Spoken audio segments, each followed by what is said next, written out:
오늘 말씀은 창세기 2장 24절입니다. 이러므로 남자가 부모를 떠나 그의 아내와 합하여 둘이 한 몸을 이룰지로다. 아멘.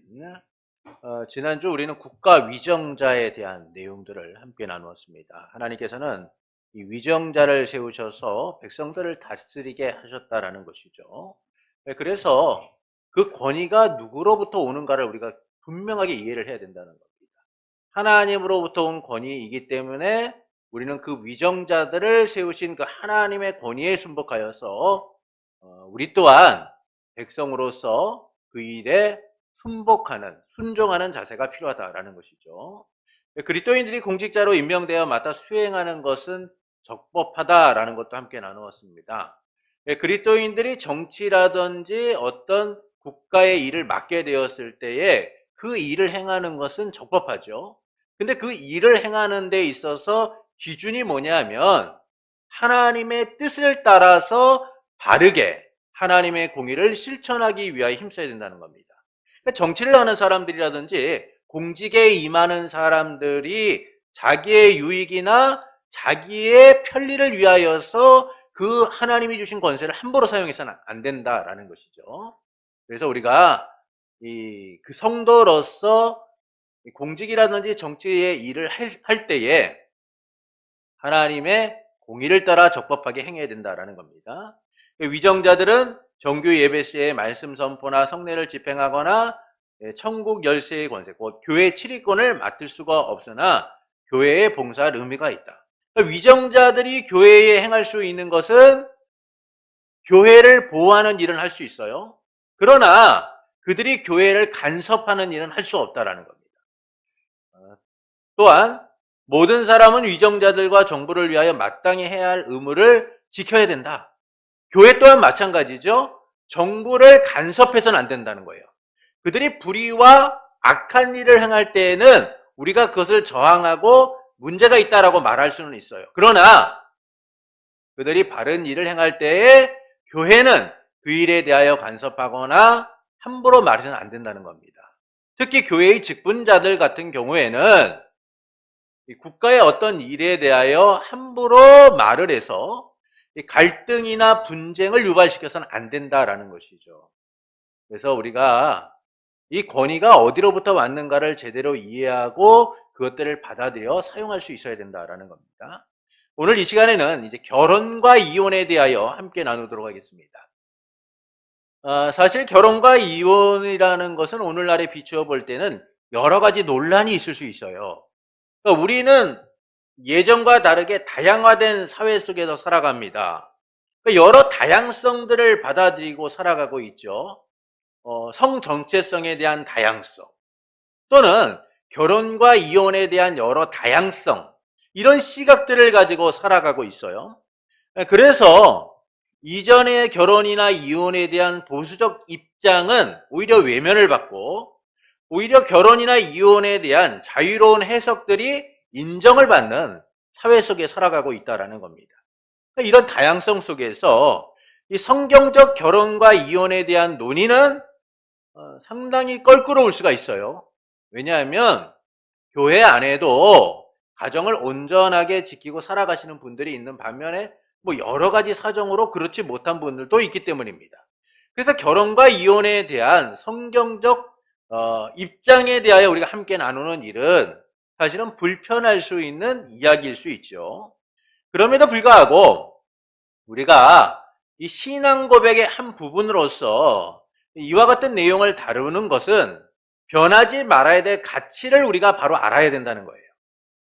말씀이 기준이 된 삶이 무엇인가를 제대로 알 때에 우리가 바르게 성도로서 살아갈 수 있기 때문인 겁니다. 그래서 우리는 하나님의 말씀을 기준으로 하여서 이 결혼과 이혼에 대하여 어떻게 말씀하고 있는가를 좀 함께 나누고자 합니다. 24장 결혼과 이혼, 우리 1항을 함께 읽겠습니다. 결혼은 한 남자와 한 여자 사이에 이루어져야 한다.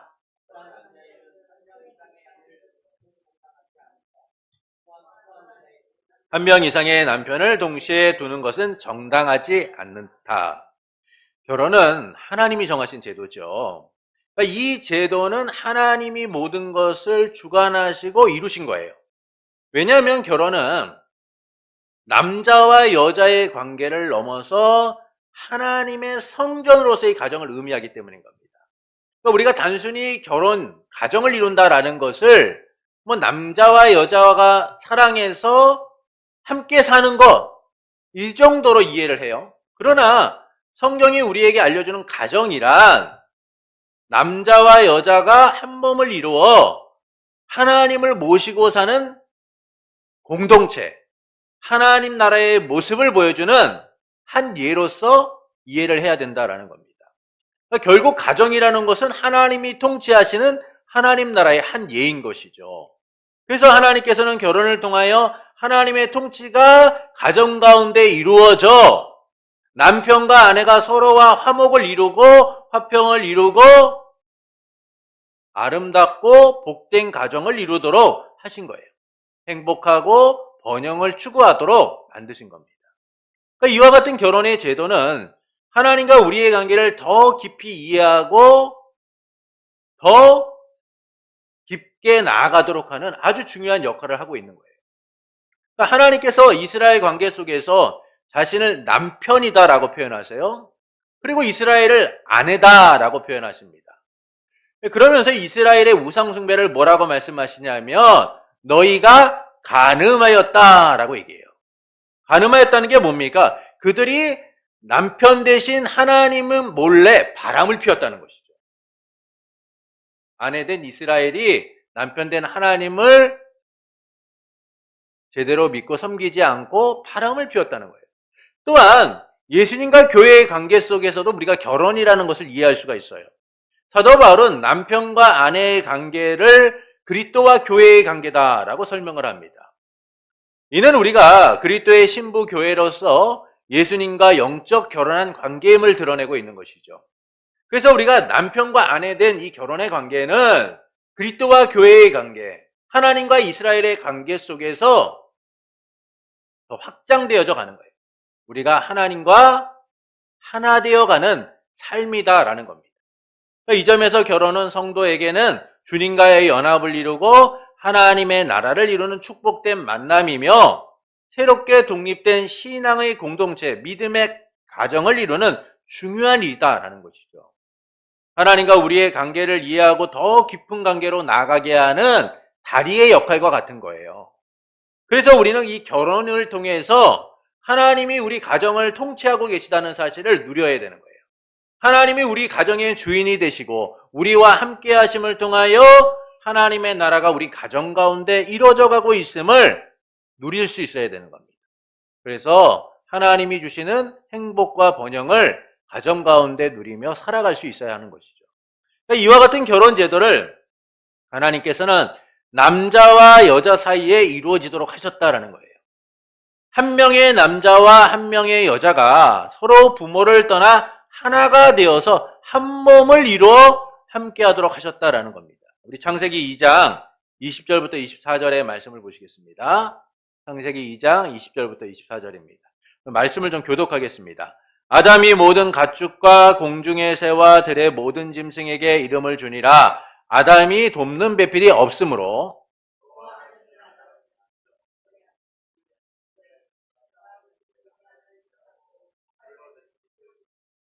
여호와 하나님이 아담에게서 취하신 그 갈빗대로 여자를 만드시고 그를 아담에게로 이끌어 오시니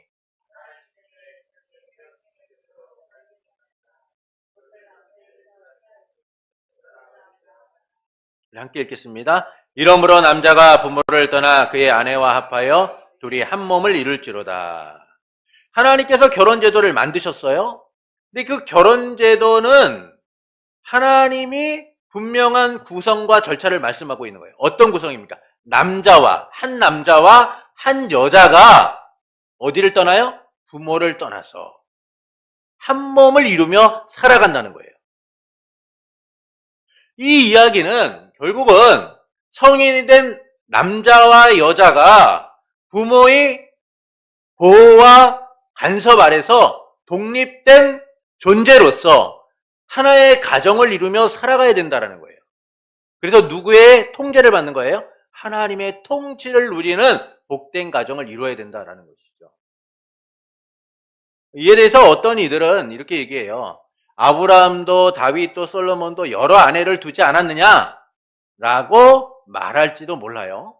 그러나 이는 그들이 시대적 문화를 벗어나지 못하고 인간적 선택을 한 것을 이야기해주고 있는 것이지, 아브라함도 다윗도 솔로몬도 여러 아내가 있었기 때문에 모두가 일부 다처제가 가능하다라고 말해주는 게 아니라는 거예요. 결국 이들의 행위는 하나님께 칭찬을 받지 못합니다. 하나님께서 아브라함과 사라를 통하여 약속의 아들 이삭을 낳게 하시죠. 그런데 아브라함과 하갈을 통하여 낳은 이스마엘을 대하여는 뭐라고 말씀합니까? 저는 약속의 자녀가 아니라고 말씀하세요. 큰 민족을 이루게는 하겠지만 그는 하나님의 약속의 자녀가 아니다라고 하시죠. 그래서 하나님께서 이 결혼의 제도를 세우셨다라는 사실을 우리가 잘 이해할 필요가 있습니다. 사람들이 대부분 가정을 이루고 이 결혼의 제도를 선택하는 그 과정을 보면 하나님의 통치가, 하나님의 뜻이 반영되기보다는 내 뜻과 내 의지와 내 생각이 반영되어 이루어질 때가 많다는 거예요. 그래서 그들은 하나님이 정하신 이 결혼 제도가 아니라 자기가 원하는 결혼의 방식을 추구하는 거죠. 이것이 문제라는 거예요. 결혼의 제도는 하나님이 정하시고 하나님이 세우신 제도예요. 그래서 우리는 이 결혼의 제도를, 이 결혼을 할 때 뭐라고 해요? 예식이다라고 얘기해요. 하나님 앞에 예배를 드리는 거예요. 그런데 오늘날은 그런 일들이 많이 사라져가고 있어요. 이거 참으로 안타까운 일입니다. 왜 이런 일들이 생기냐면 결국은 사람을 위한 제도들, 사람을 위한 것들이 우선되기 때문이에요. 하나님은 배제한 채 내가 원하는 나만의 결혼식, 나만의 축제, 이런 걸 원하는 거죠. 그러나 결혼 제도는 철저하게 하나님이 세우신 제도로서 하나님의 뜻에 따라 이루어져야 된다는 거예요. 그래서 여러 아내를 두려고 하는 것도요, 악한 거예요.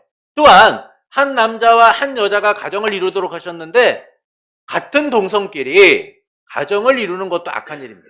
그것은 하나님의 질서를 파괴하는 일이기 때문이죠. 만약에 하나님이 우리가 생각하는 것처럼 결혼의 제도를 만드셨다면 그래, 너희 마음에 맞는 대로 좋은 사람 만나서 그렇게 살아라고 하셨겠죠. 그런데 하나님은 그렇게 말씀하죠. 한 남자와 한 여자가 누구를 떠나요? 부모를 떠나는 거예요. 그래서 한 가정을 이루라는 거예요. 이 이야기는 부모로부터 독립된 가정을 이루라는 것이죠. 그래서 부모도 이 독립된 가정에 대하여 함부로 말해서는 안 돼요. 근데 우리나라는 이 유교 문화가 많잖아요. 그래서 부모가 되면 자녀들의 그 가정에 대하여 함부로 얘기하고 간섭하려고 하는 것이 있어요. 근데 여러분, 이건 성경적인 게 아니에요. 하나님이 뭐라고 말씀하셨어요? 부모로부터 떠나는 거예요. 네. 어릴 때는요, 부모의 통제 아래 살아가는 게 맞아요. 부모의 보호 아래 살아야만 됩니다. 그러나 이제 가정을 이루게 되면 독립된 가정으로서 하나님의 통치가 이루어지는 그런 가정을 이루기 위하여 남자와 여자가, 남편과 아내가 뜻을 모아 함께 해야 된다는 거예요. 결국 하나님이 세우신 결혼의 제도를 우리는 지키며 살아가야 됩니다. 그러나 인간들은 자기의 의도를 따라서 이 결혼의 제도를 철저하게 파괴하죠. 하나님이 세우신 결혼 제도를 신실하게 지키기보다는 자기가 뜻하는 대로 원하는 대로 살아가려고 해요. 그래서 가인 시대에 보면 셋의 후손들이 가인의 후손들의 아름다움을 보고 자기를 위하여 자기의 마음에 드는 사람을 선택하여 아내로 삼았다라고 얘기합니다. 노아 시대 때 보면 그런 얘기를 하죠. 노아 시대 때. 그게 왜 그런 일이 일어나요? 하나님의 뜻이 아니라 내 뜻을 우선하며 살아가기 때문인 거죠. 그러니까 예수님께서도 결혼 제도에 대해 말씀하시며 이 결혼이라는 것은 하나님이 정하신 것이기 때문에 함부로 나눌 수 없다라고 말씀하세요. 마태복음 19장 4절부터 6절을 보시겠습니다. 예수께서 대답하여 이르시되 사람을 지으신 이가 본래 그들을 남자와 여자로 지으시고 말씀하시기를 그러므로 사람이 그 부모를 떠나서 아내에게 합하여 그들이 한 몸이 될지니라 하신 것을 읽지 못하였느냐. 그런즉 이제 둘이 아니요 한 몸이니 그러므로 하나님이 짝지어 주신 것을 사람이 나누지 못할지니라 하시니라. 결혼 제도는요 인간이 세운 제도가 아니에요. 만든 제도가 아니라 하나님이 만드신 제도예요. 그래서 우리는 이를 소중하게 여기며 지켜야 된다는 겁니다. 이는 단순히 남녀가 하나 되는 것이 아니라 신랑 대신 예수님과 신부된 교회의 관계 속에서 둘이 나눠질 수 없는 것처럼 남편과 아내는 한 몸이 되었기에 나눠질 수 없는 거예요. 그래서 우리는 하나님의 나라를 이루고 그 나라가 가정 가운데 온전히 나타나도록 하나됨을 이뤄가야 된다라는 겁니다. 그래서 하나님이 세우신 이 결혼제도는 하나님 나라 백성을 세워가는 중요한 과정이기 때문에 우리의 임의대로 파괴해서는 안 된다는 것이죠. 2항을 보시겠습니다. 함께 읽겠습니다. 결혼은 남편과 아내가 서로 돕도록 제정되었다. 또한 경건한 종자를 통하여 교회가 번성하고 부정을 막기 위하여 제정된 것이다. 이것은 결혼의 목적을 이야기해주고 있어요. 결혼의 목적이 뭐냐? 첫 번째는 결혼은 남편과 아내가 서로 돕도록 제정되었다는 거예요. 창세기 2장 18절을 함께 읽겠습니다. 여호와 하나님이 이르시되 사람이 혼자 사는 것이 좋지 아니하니 내가 그를 위하여 돕는 배필을 지으리라 하시니라. 하나님이 남편과 아내가 서로 돕도록 결혼을 제정하셨다는 거예요. 그러니까 여기서 돕는다라는 표현은 두 가지가 있는데 첫째는 하나님의 도우심을 말하는 거예요. 둘째는 군사적 도움을 이야기합니다. 이는 모든 부분에서 돕는 거예요. 그래서 남편과 아내가 서로가 돕는 존재로서 돕는 배필로서 함께하고 있는 것은 인생의 지원군이 되라는 거예요. 인생의 지원군. 마치 전쟁터에서 힘겹게 싸우는 상황에서 간절하게 지원군이 필요한 것처럼. 여러분 전쟁터에 나가면요. 전쟁의 양상이 수시로 바뀌잖아요. 때로는 이기기도 하고 지기도 해요. 그런데 전세가 분리해가지고 위태로운 상황이 돼요. 그때 싸우고 있는 군사들은 어떤 생각을 합니까? 지원군이 있었으면 좋겠는데 그러면 내가 이 전세를 역전시켜서 승리할 수 있을 텐데 라고 여기는 거예요. 그런데 지원군이 오는 거죠. 이것처럼 남편과 아내가 하나가 되는 일은 하나님께서 돕는 배필을 허락하신 것은 홀로 살아가는 인생의 처절한 전쟁터 속에서 지원군을 허락하신 거예요. 그래서 물신양면으로 나의 부족함을 채워서 이 땅을 살아가는 데 있어 승리하도록 만드시는 거예요. 왜? 혼자 살아가는 것은 너무나 힘들기 때문이죠. 그래서 하나님께서는 아담이 독처하는 것을 보시고 외롭게 있는 것을 보시고 돕는 배필을 주신 거예요. 그래서 우리는 남편과 아내가 서로가 인생의 지원군이 되어야 되는 거예요. 서로의 부족함을 챙겨주고 서로의 부족함을 위하여 돕는 손길이 되어야 된다라는 겁니다.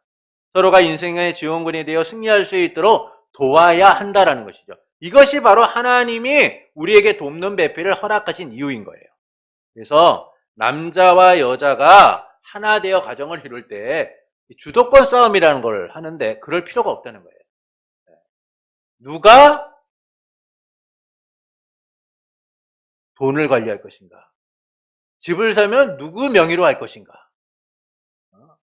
가사는 어떻게 분담할 것인가? 이거에 대하여 서로 싸울 것이 아니라 나의 부족함 또 아내의 부족함을 서로 인정하면서 함께 할 수 있어야 돼요.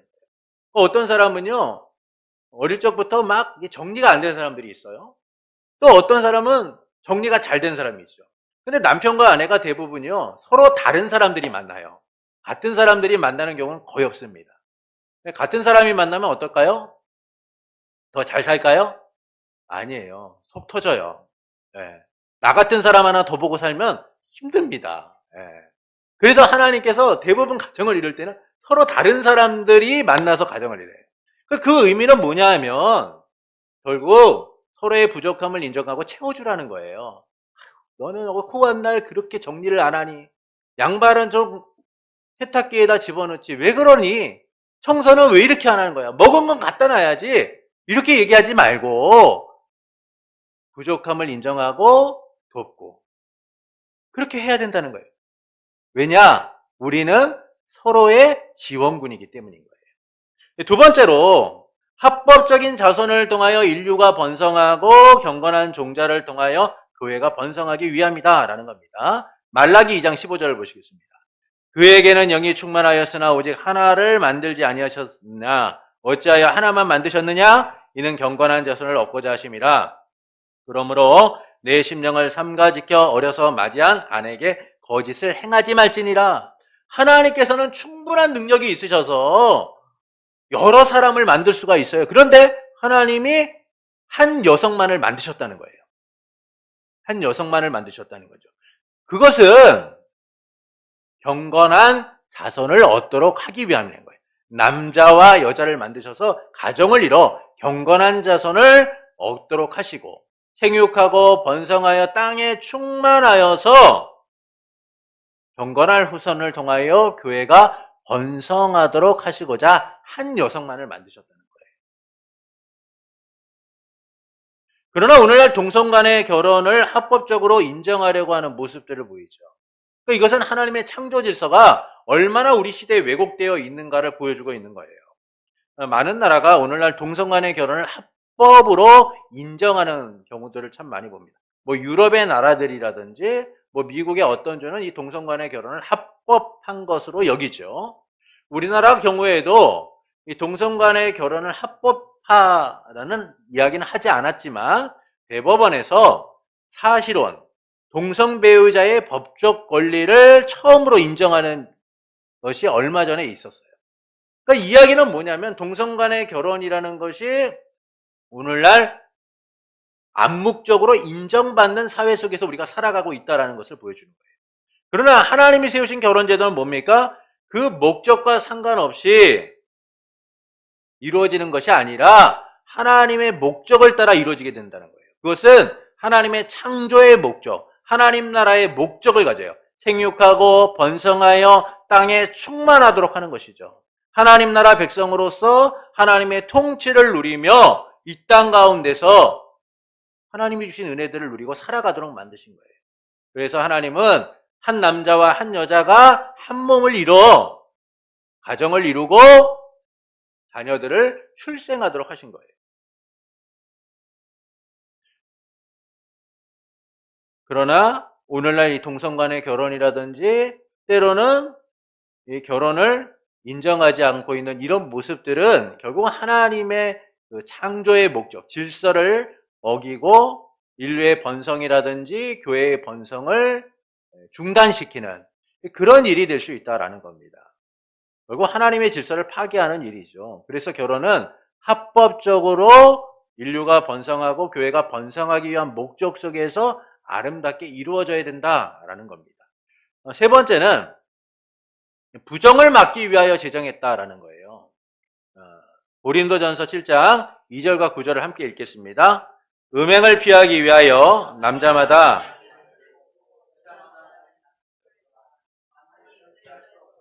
결혼하라. 정욕이 불같이 타는 것보다 결혼한 것이 나으니라. 앞서 서로를 돕고 합법적 자손을 통하여 인류가 번성하고 경건한 후손을 통하여 교회가 번성하는 일은요, 결혼이 갖고 있는 적극적인 면을 갖고 얘기하기 주는 거예요. 그러니까 결혼이라는 것이 이처럼 서로를 돕는 일이고 또한 인류 번성과 교회의 번성을 위하여 중요한 일이다라는 이 적극적인 면을 강조하고 있다면 지금 부정을 막기 위한 것이다라는 것은 결혼의 소극적인 면을 이야기해주고 있어요. 하나님께서는 성적으로 타락하거나 부도덕하지 않도록 이 결혼이라는 것을 제정해 주셨다는 거예요. 그래서 내가 마음의 음욕이 일고 내가 그것을 잘 못 견디는 사람이라고 한다면 가정을 이루어서 그것을 잘 다스려가는 것 또한 지혜다라는 사실을 우리에게 말씀해 주고 있는 것이죠. 오늘날 결혼하지 않은 채 성적 유의를 즐기려고 하는 사람들을 참 많이 보게 됩니다. 그들은 책임은 지려고 하지 않고 즐거움만을 누리려고 하죠. 결혼은 그들이 누리는 삶의 올무라고 생각하면서 젊은 날 그냥 편하게 자유롭게 그렇게 지내려고 하는 모습들을 참 많이 보게 됩니다. 그러나 하나님이 우리에게 주신 성이란 단순히 즐거움을 위한 것이 아니라 하나님의 목적 속에서 하나님의 나라를 이루기 위한 목적 가운데 이루어지는 아주 중요한 일이다라는 것이죠. 그래서 우리가 결혼을 통하여 하나님이 우리 가운데 베푸시는 은혜를 더 풍성히 누리게 되는 거예요. 자, 3항을 보시겠습니다. 함께 읽겠습니다. 결혼에 응할 수 있는 분별력은 가진 사람이면 누구나 결혼할 수 있다. 그러나 그리스도인들은 오직 주 안에서만 신봉하는 자들은 불신자들이나 우상숭배자들과 결혼해서는 안 되며 노극적으로 사악하거나 저주받을 만한 이단을 경건한 자가 결혼함으로 해서 멍해를 같이 매서는 안 된다. 모든 그리스도인들은 주 안에서 결혼할 의무가 있어요. 그러니까 로마 카톨릭 교회 같은 경우에는 성직자들을 비롯해서 독신 서약을 하는 사람들 같은 경우에는 결혼을 금합니다. 그러나 이는 결혼 제도를 세우신 하나님의 뜻을 위반하는 것이죠. 그래서 우리는 이 결혼 제도를 세우신 하나님의 뜻에 따라서 결혼을 해야 돼요. 가정을 이루어야 하는 겁니다.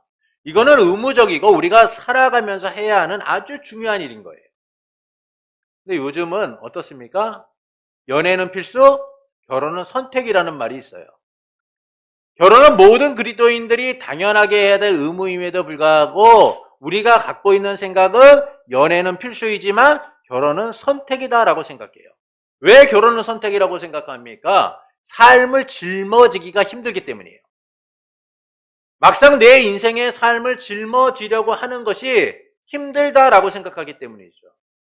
그래서 사람들은 연애는 필수이지만 결혼은 선택이다라고 얘기해요. 뭐 오늘날 살아가는 것이 힘들고 어렵기 때문에 뭐 그런 생각들을 하는 것, 할 수도 있겠죠. 그러나 하나님의 말씀에 비춰볼 때에 결혼이라는 것은 우리가 선택하고 우리가 원하는 대로 행하는 것이 아니라 하나님의 뜻 가운데서 이루어져야 된다라는 거예요. 우리의 의무이고 책임이다라는 겁니다. 왜냐하면 그것은 하나님이 정하신 것이기 때문인 거예요. 그러니까 이 점에서 결혼을 하려고 해도 뭐 상황이나 여건이 맞지 않아서 결혼을 못하는 것은 이해가 되죠. 아니, 짝이 없으면 어떡합니까? 그런데 스스로 독신을 선언하거나 이 결혼 제도를 부정하는 일이 있어서는 안 된다는 거예요. 그것은 하나님이 정하신 질서를 파괴하는 일이기 때문에 그렇게 해서는 안 된다는 겁니다. 결혼 제도는 하나님이 세우신 제도로서 우리는 이를 마땅히 따라야 될 의무가 있다는 것이죠. 그런데 이런 결혼의 제도를 우리가 의무적으로 행할 때에 조건이 있어요. 어떤 조건 속에서 결혼을 해야 하는가? 첫 번째, 참된 개혁주의 신앙을 신봉하는 자는 불신자들이나 로마 카톨릭 신자들이나 기타 우상 숭배자들과 결혼해서는 안 된다. 두 번째는 또한 경건한 자들은 생활면에서 노골적으로 사악하거나 저주받을 만한 이단을 주장하는 자들과 경건한 자와 결혼함으로 해서 멍해를 같이 매서는 안 된다. 하나님이 주신 결혼의 조건은 하나예요. 간단해요. 같은 믿음을 갖고 있는 짝을 선택하라라는 것이죠. 그러니까 내 기분과 생각대로 아무나 배우자를 선택해서는 안 된다는 거예요. 그러니까 앞서 말씀드렸다시피 노아 시대 때 하나님의 아들들이, 셋의 후손들이 가인의 딸들을 보고, 가인의 후손들을 보고 자기 보기에 좋은 대로 아내들을 맞이하게 됩니다. 그러니까 이들에 대하여 하나님이 뭐라고 말씀합니까? 그 마음의 생각이 항상 악할 뿐임을 아시고 심판하시기로 하셨다는 거예요.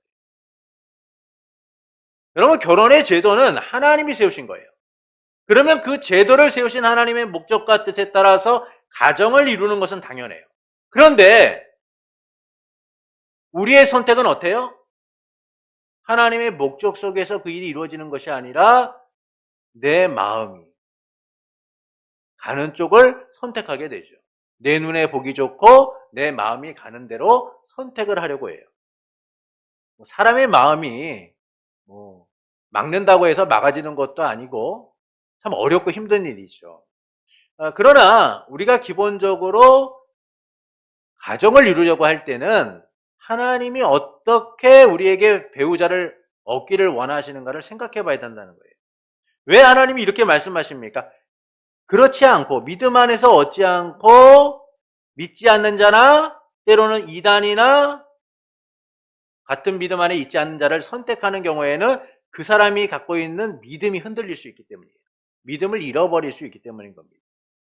결혼의 최고의 덕목은 같은 신앙을 공유하는 거예요. 근데 이 신앙이 정체성을 잃어버리거나 파멸의 길로 갈 수 있기 때문에 하나님께서는 배우자를 선택하는 데 있어서 같은 믿음을 가진 자를 선택하라고 하시는 거예요. 왜 아브라함이 늙은 종을 이삭의 배우자를 선택하기 위하여 보내면서 너는 내 고향에 가서 선택하라 라고 할까요? 그것은 같은 믿음을 갖고 같은 문화를 갖고 같은 공감대를 갖고 있는 사람과 함께 할 때만 그 신앙의 정체성을 지킬 수 있기 때문인 겁니다. 그렇지 않으면 언제나 흔들릴 수 있는 것이죠. 그러나 오늘날 많은 믿음의 성도들이 믿음의 배우자를 잘 얻지 못하는 경우도 있어요. 사실 교회 안에서 믿음의 배우자를 얻는 일이 어려운 현실도 분명히 있죠. 그렇다라고 해도 우리는 이 믿음을 우선순위에 두고 같은 신앙을 이루기 위하여 힘쓰는 이들이 되어야 됩니다.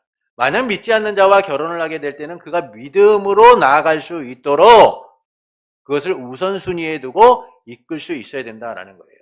그렇지 않은 경우에는 그 짐이 고스란히 자기가 짊어지게 되어 있어요. 고스란히 자기가 짊어지게 되어 있습니다. 그래서 사도 바울은 고린도후서 6장 14절부터 16절에서 이렇게 말씀합니다. 우리 말씀을 함께 읽겠습니다. 너희는 믿지 않는 자와 멍에를 함께 매지 말라. 의와 불법이 어찌 함께하며 빛과 어둠이 어찌 사귀며 그리스도와 벨리알이 어찌 조화되며 믿는 자와 믿지 않는 자가 어찌 상관하며 하나님의 성전과 우상이 어찌 일치가 되리요. 우리는 살아계신 하나님의 성전이라. 이와 같이 하나님께서 이르시되 내가 그들 가운데 거하며 두루 행하여 나는 그들의 하나님이 되고 그들은 나의 백성이 되리라. 이처럼 하나님께서는 세상과 우리가 하나 되는 것을 원하지 않으세요. 그래서 우리는 세상과의 일치가 아니라 주님과의 일치를 이루어야 돼요. 그렇지 않고 우리가 세상에서 배우자를 얻거나 세상과 함께하고자 할 때 그 멍에는 고스란히 자기가 짊어지고 살아가게 되어 있는 겁니다. 신앙이 다른 이들과의 결혼이 아니라 그래서 우리는 같은 믿음을 가진 자와 신앙의 공동체, 가정을 이루기 위하여 힘써야 된다라는 것이죠. 그렇지 않고 다른 신앙을 가진 이와 함께하는 것은 스스로의 짐을 짊어지게 되고 어리석은 선택과 삶을 위태롭게 하는 그런 경우가 될 수 있다는 거예요. 열왕기상 11장 4절부터 5절을 보겠습니다. 솔로몬의 나이가 많을 때에 그의 여인들이 그의 마음을 돌려 다른 신들을 따르게 하였으므로 왕의 마음이 그의 아버지 다윗의 마음과 같지 아니하여 그의 하나님 여호와 앞에 온전하지 못하였으니 이는 시돈 사람의 여신 아스다롯을 따르고 암몬 사람의 가증한 밀곰을 따릅니다. 지혜의 왕 솔로몬도요, 결국 믿지 않는 아내들로 인하여 타락의 길을 갑니다. 이처럼 같은 신앙으로 가정을 이루지 못하면 더 큰 위기를 맞이할 수 있게 되는 거예요. 여러분, 결혼은 성교가 아니에요. 가끔 많은 이들이 내가 믿지 않는 사람과 결혼을 해서 그 사람을 전도할 수 있다라고 생각을 하는 그런 이들이 있어요. 그럼 불신자를 통하여서 선교를 하겠다. 참 어려운 선택인 겁니다. 네. 어려운 일이에요. 제가 아는 어떤 목사님은 불신자와 결혼을 해서 그를 잘 인도하겠다라고 해서 결혼을 했다가 결국은 목회를 그만두는 경우도 봤어요. 그러니까 하나님은 분명히 우리에게 그런 일들이 스스로의 짐을 짊어지고 우리의 삶 전체를 위태롭게 하는 것이다 라고 말씀하시면서 제발 너희 그러지 좀 말아라 라고 말씀하시는데 우리 스스로가 판단하는 거죠. 너무 자기 자신을 잘 믿는 거예요. 나는 충분히 그 사람을 하나님께로 인도할 수 있어. 나는 믿음을 지킬 수 있어. 이런 생각을 합니다. 그러나 대부분 스스로의 멍에를 짊어지고 가고 그것이 영혼의 올무가 되어 고통받게 될 뿐이에요. 하나님의 은혜로 그가 믿음으로 함께할 수 있게 된다면 참 감사한 일이죠. 그런데 평생을 함께해도 그렇지 않은 이들이 있다는 거예요. 한 유명한 그 여배우가 있는데 그분이 불교 신자예요. 근데 남편은 기독교인입니다. 남편이 기독교인이 돼서 아내를 갖다가 나름대로 전도를 하려고 막 노력했지만 아내는 듣질 않는 거예요. 듣질 않는 거죠. 그래서 아내는 불교, 남편은 기독교 신앙을 믿고 그렇게 살아간 거예요. 또 남편의 집안도 기독교 신앙인 거예요. 근데 이 남편이 죽을 때 아내가 뭐라고 했냐면, 여보, 죽을 때 죽더라도 나미아불탑을 간센보살 한 번 하고 죽어. 그랬어요. 그랬더니 남편이 그 한마디 하고 갔어요. 그 영혼이 어떻게 되는지 잘 모르겠어요. 하나님의 주권 아래에 있는 거니까. 근데 여러분, 우리가 우리의 선택을 통하여 믿지 않는 자들과의 결혼을 이루고 살아가는 일이 이만큼 어렵다는 거예요. 평생 평행선을 달리는 거예요. 정말 어려운 일이죠. 그래서 스스로의 짐을 짊어지려고 해서는 안 되는 거예요. 그것이 내게 고통이 되고 올무가 될 수 있기 때문에 우리는 가정을 이룰 때 항상 믿음 안에서 그 가정을 이루기 위하여 힘써야 된다라는 겁니다. 사항을 보시겠습니다. 사항을 함께 읽겠습니다. 성경 말씀으로 금해져 있는 혈족이나 인적 간에는 결혼이 불가하다. 그러한 사람들이 남편과 아내로서 함께 살게 되는 그 같은 근친상간적인 결혼은 어떤 인간의 법이나 단체의 승인에 의해서도 적법한 것이 될 수 없다. 남자는 자기 자신의 고륙지친뿐만 아니라 자기 아내의 고륙지친 중에 아무와도 결혼해서는 안 되고, 여자도 자기 자신의 고륙지친뿐만 아니라 자기 남편의 고륙지친과 결혼해서는 안 된다. 성경은요, 근친상간, 내 아내의 형제들, 내 남편의 형제들, 이와 같은 근친상간, 고륙지친과의 관계를 철저하게 금하고 계세요. 그래서 레위기 18장 6절부터 18절은 그에 따른 전체적인 내용들을 다 담고 있어요. 어머니의 하체를 범하지 말고, 아버지의 하체를 범하지 말고, 내 손녀나 외손주의 하체를 범하지 말고, 내가 낳은 딸이나 또는 누이의 하체를 범하지 말고, 뭐 여러 가지가 나옵니다. 그만큼 하나님께서는 이 근친상간으로 인한 것들을 철저하게 금하고 계시다라는 거예요. 그것은 하나님이 세우신 질서와 다르기 때문인 겁니다. 하나님은 질서의 하나님이시다라는 말씀을 제가 자주 드리잖아요. 하나님은 질서의 하나님이세요. 그래서 그 질서를 파괴하는 부도덕하고 비윤리적인 것을 하나님은 철저하게 금하시는 거죠. 그래서 가정도 하나님의 질서 속에서 아름답게 이루어져야 된다는 거예요. 그리고 그 가정을 지키기 위하여 우리는 또한 열심을 내야 된다라는 겁니다.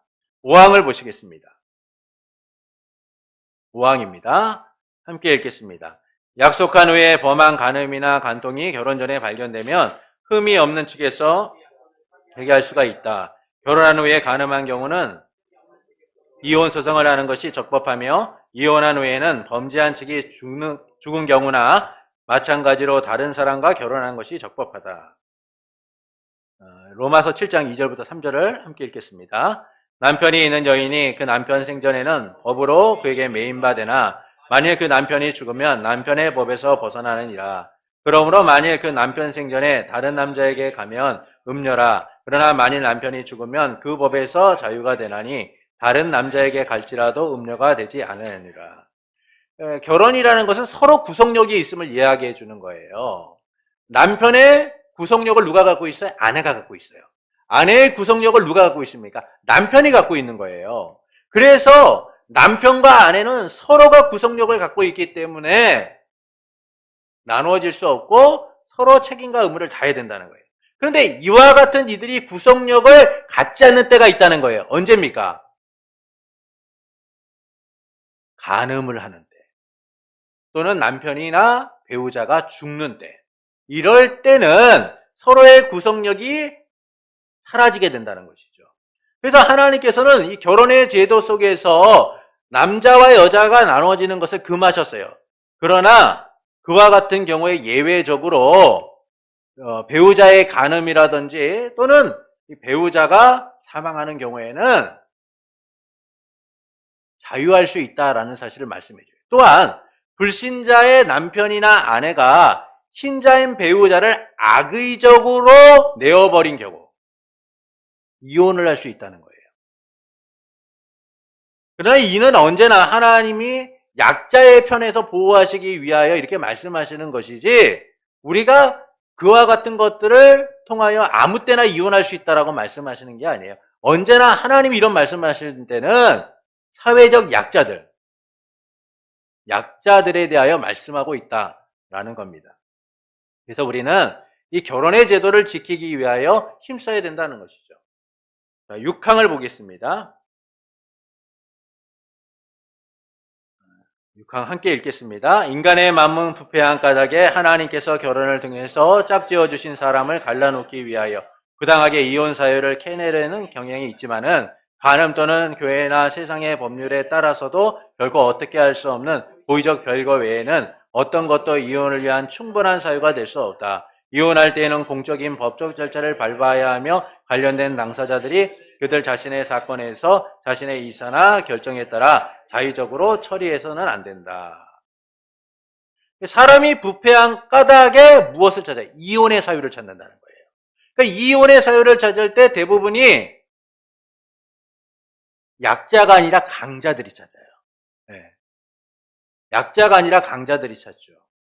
그래서 앞에서 5항에서는 가정 안에서 약자가 어려움을 당했을 때에 불의한 일을 당했을 때 예외적으로 이혼할 수 있다는 사실을 말씀해주고 있는 것이고 6항에서는 이 가정 안에서 강자가 자기의 유익을 위하여 자기의 편리를 위하여 이혼의 이유를 찾는 일들이 있어서는 안 된다라고 말씀해주고 있는 거예요.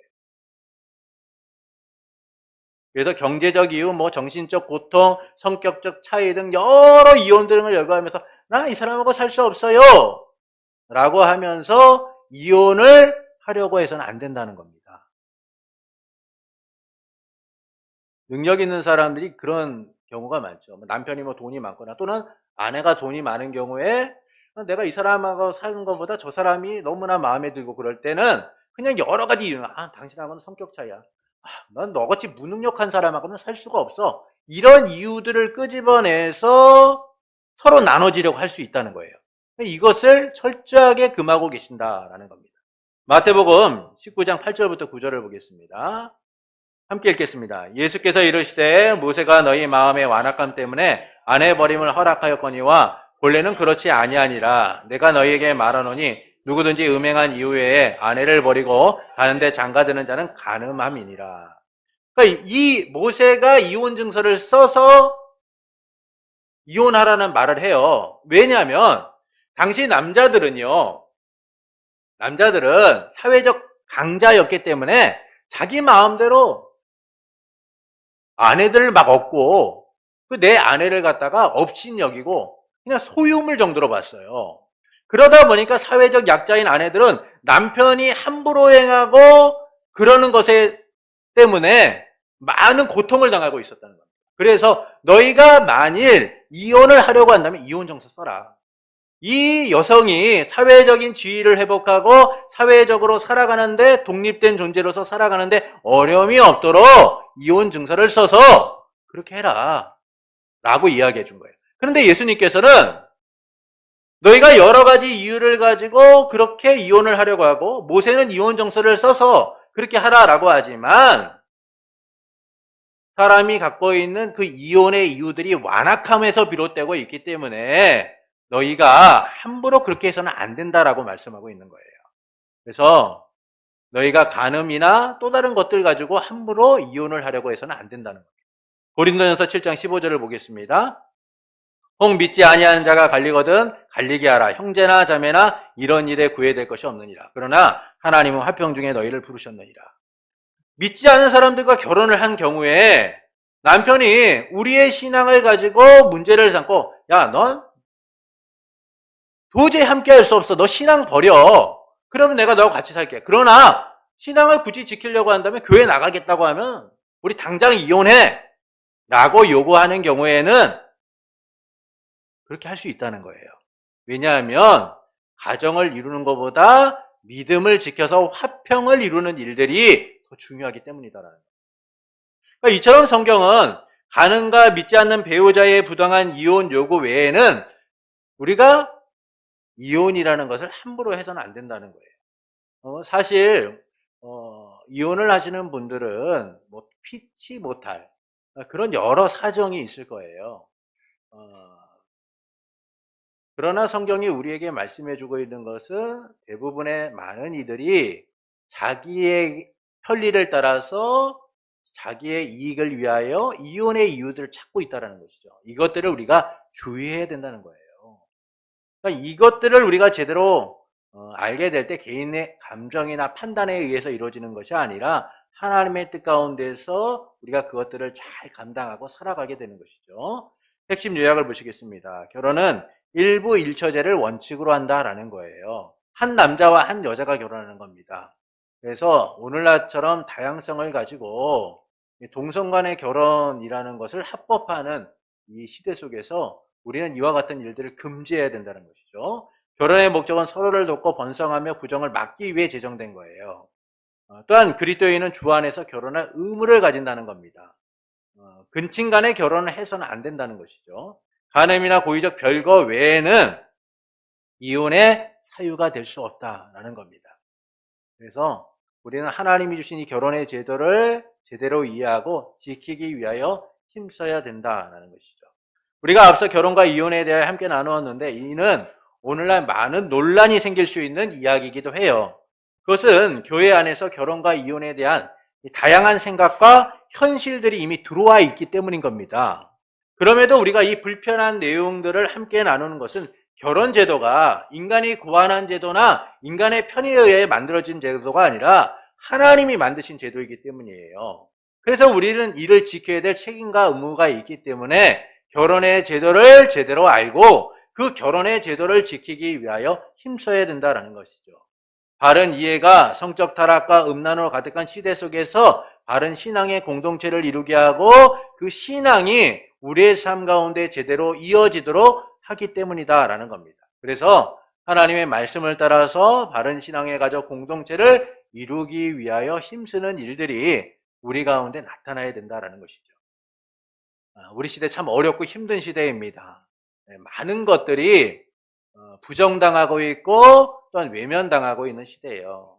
그러나 이 어려운 시대 속에서도 하나님의 말씀이 무엇인가를 바라보면서 살아가고자 힘쓰는 성도 여러분들을 예수님의 이름으로 축원합니다.